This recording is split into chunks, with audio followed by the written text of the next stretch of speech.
TV స్టూడియోలలో పెట్టినా ఆడికన్నా వస్తాం. కనీసం మీరు టీవీ స్టూడియో అన్న డిసైడ్ చేయండి, అక్కడికి రావడానికైనా మేము సిద్ధం, లేదా అసెంబ్లీ అయినా సిద్ధం. Thank you.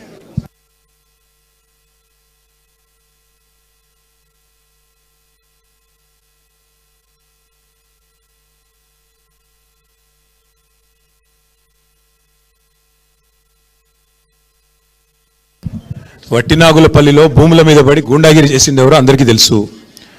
బాంబులు వెళ్తాయని డైలాగులు కొట్టి తొడలు కొట్టి జబ్బలు జరిచి చివరికి పారిపోయింది ఎవరో అందరికీ తెలుసు. ఇవాళ లొట్టపీస్ కేసులు పెట్టి గూండాగిరి చేసే ప్రయత్నం చేసి ప్రతిపక్షం గొంతు నొక్కే ప్రయత్నం చేస్తున్నది ఎవరో అందరికీ తెలుసు. ఎన్ని కేసులు పెట్టుకున్నా, మీరు ఎన్ని భూ కబ్జాలు చేసినా అన్నింటినీ కక్కించేది ఖాయం. ప్రభుత్వంలోకి వచ్చిన తర్వాత తప్పకుండా ఎవరెవరు అక్రమార్కులు ఈ 1 కోటి ఎకరాలు నిషేధిత జాబితాలో పెట్టిన వాళ్ళు ఎవరు, దాని వెనకాల జరుగుతున్న 30% లావాదేవీలు ఏంటి, ఇవన్నీ కూడా కక్కించే బాధ్యత. ఇవాళ బీజేపీ అండ చూసుకొని కాంగ్రెస్ మంత్రులు బీజేపీ అండ చూసుకొని చెలరేగిపోతూ ఉన్నారు. వాళ్ళ మీద ఈడీ దాడులు జరిగినా వాస్తవాలు బయటికి రావట్లేదు. అందుకే ఇష్టం వచ్చినట్టుగా మాట్లాడుతున్న మంత్రులు తప్పకుండా వారి అవినీతిని కక్కించే రోజులు కూడా దగ్గరలో ఉన్నాయి.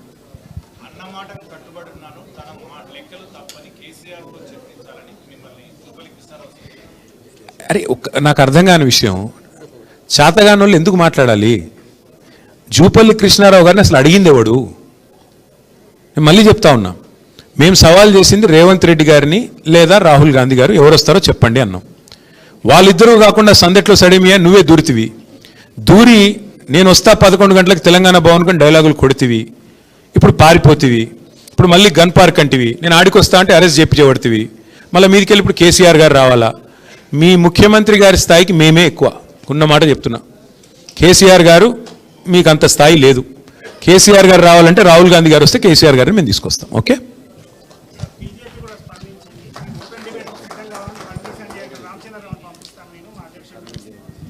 మధ్యలో ఆయన ఎవడు అడిగాడు బేగానా షాదీమే అబ్దుల్లా దివాన్ అంటే ఇదే ఆయన అడిగింది ఎవడు? చెప్తున్నా కదా, బేగానా షాదీమే అబ్దుల్లా దివాన్ అని ఒక సామెత తెలంగాణలో. మధ్యలో అడిగిండేవాడు బీజేపీని. ఇక్కడ మేము ప్రధాన ప్రతిపక్షము, మీరు వాళ్ళతో మ్యాచ్ ఫిక్సింగ్ చేసుకున్న పక్షం మీరు. దమ్ముంటే బండి సంజయ్ కేంద్ర హోంశాఖ సహాయ మంత్రి ఈడీ రైడ్లో సెప్టెంబర్ 28, 2024 పొంగులేటి ఇంటి మీద ఈడీ రైడ్ ఏదైతే జరిగిందో ఏమైంది ఒక్కసారి దమ్ముంటే బండి సంజయ్ మాట్లాడమని నేను అడుగుతా ఉన్నా. నువ్వు కేంద్ర మంత్రివి కదా, పొంగులేటి శ్రీనివాసరెడ్డి మీద ఈడీ రైడ్ జరిగితే ఇప్పటివరకు కేసు ఎందుకు పెట్టలేదు? బండి సంజయ్ సమాధానం చెప్పాలి. రేవంత్ రెడ్డి మీద ఆర్ఆర్ ట్యాక్స్ అని చెప్పి ప్రధానమంత్రి మాట్లాడిన తర్వాత ఇప్పటి వరకు ఎందుకు చర్య తీసుకోవట్లేదు? తెలంగాణ అనేది ఏటీఎంగా మారిపోయింది అని అమిత్ షా గారు మాట్లాడిన తర్వాత ఇంతవరకు నీ బాస్ కదా అమిత్ షా, ఎందుకు యాక్షన్ తీసుకోవట్లేదు? కాంగ్రెస్ అవినీతి మీద ఎందుకు బీజేపీ ఉపేక్షిస్తున్నది? ఎందుకు చర్యలు తీసుకోవట్లేదు? అమృత్ టెండర్లలో రేవంత్ రెడ్డి గారి బావమరిదికి కేంద్ర ప్రభుత్వం ఎందుకు టెండర్లు ఇచ్చింది? సింగరేణిలో జరుగుతున్న కుంభకోణం ఇవాళ మీ కనుసన్నలో జరుగుతున్న మాట వాస్తవం కాదా? 40 లక్షల టన్నుల బొగ్గు మాయమైంది అంటే దానిలో బీజేపీ పాత్ర లేదా?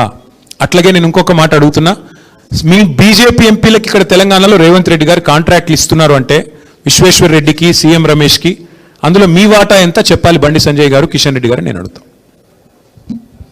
చాలా ఇంకేమని చెప్పాలా? చాలా. ఇక మరి మంత్రి గారు వచ్చేటట్టు లేరు. షాల్వా దయచేసి వారికే మీరు మీడియా మిత్రులు ఇవ్వాలని చెప్పి మీకు ఇచ్చేస్తా ఉన్నా. థ్యాంక్ యూ మీ ద్వారా. Thank you.